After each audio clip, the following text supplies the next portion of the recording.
And then she said to Annika, "Why don't you feel in that old tree stump? One practically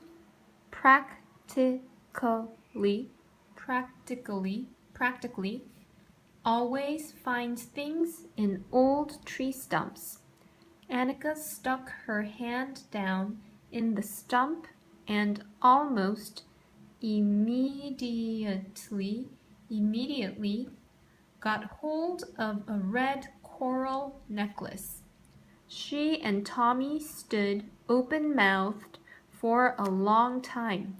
They were so astonished. They thought that hereafter they would be thing finders every single day. Pippi had been up half the night before playing ball, and now she suddenly felt sleepy. "I think I'll have to go and take a nap," she said. Can't you come? This is wrong. Oh. "Can't you come with me and tuck me in?" When Pippi was sitting on the edge of the bed, taking off her shoes, she looked at them thoughtfully and said, "He was going out rowing. He said, that old banked." She snorted disdainfully. "I'll teach him to row, indeed I will, another time." "Say, Pippi," said Tommy respectfully, "why do you wear such big shoes?" "So I can wiggle my toes, of course," she answered. Then she crept into bed.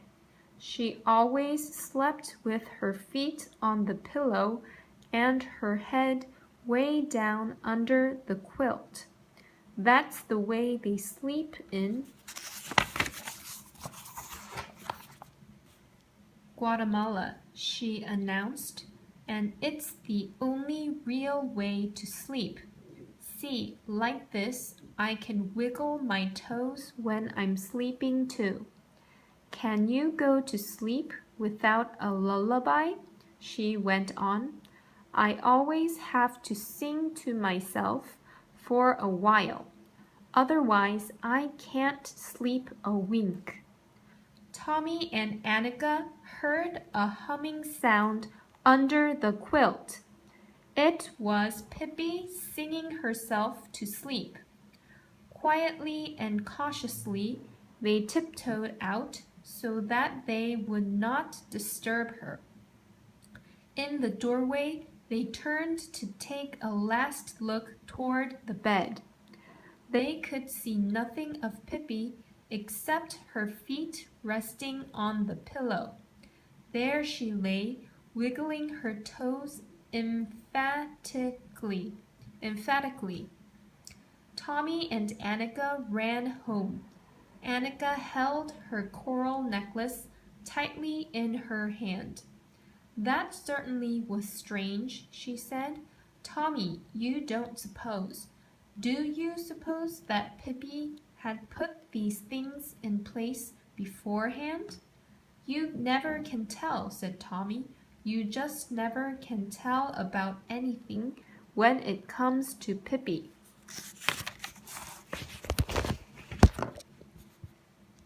Pippi plays tag with some policemen.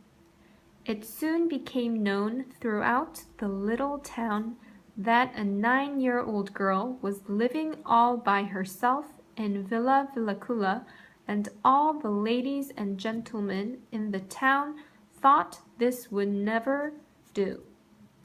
All children must have someone to advise them, and all children must go to school to learn the multiplication tables. So the ladies and gentlemen decided that the little girl in Villa Villacula must immediately be placed in a children's home.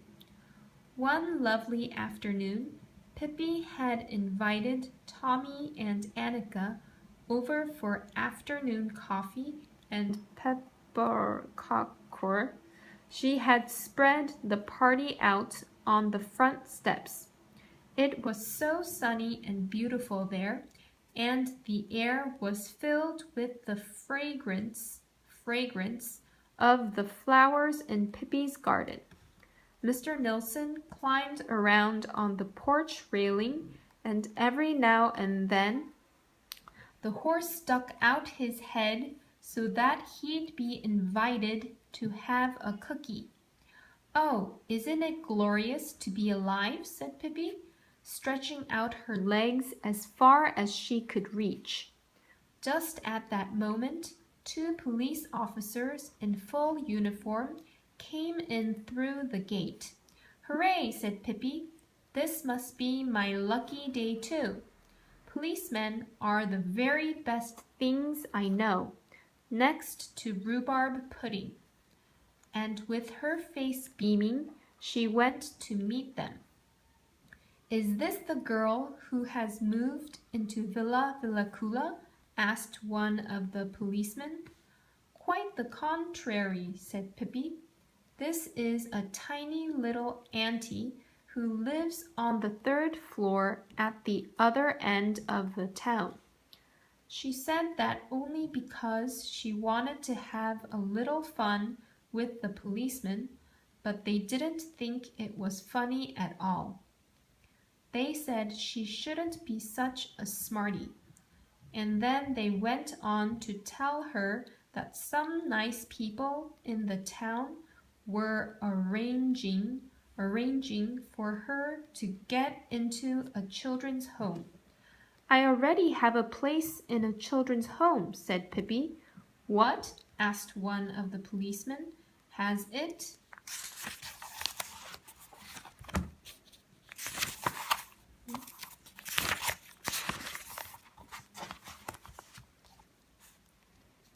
been arranged already then?" "What children's home?" "This one," said Pippi haughtily. "I am a child and this is my home.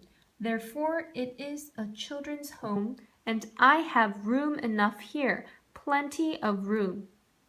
"Dear child," said the policeman, smiling, "you don't understand. You must get into a real children's home and have someone look after you."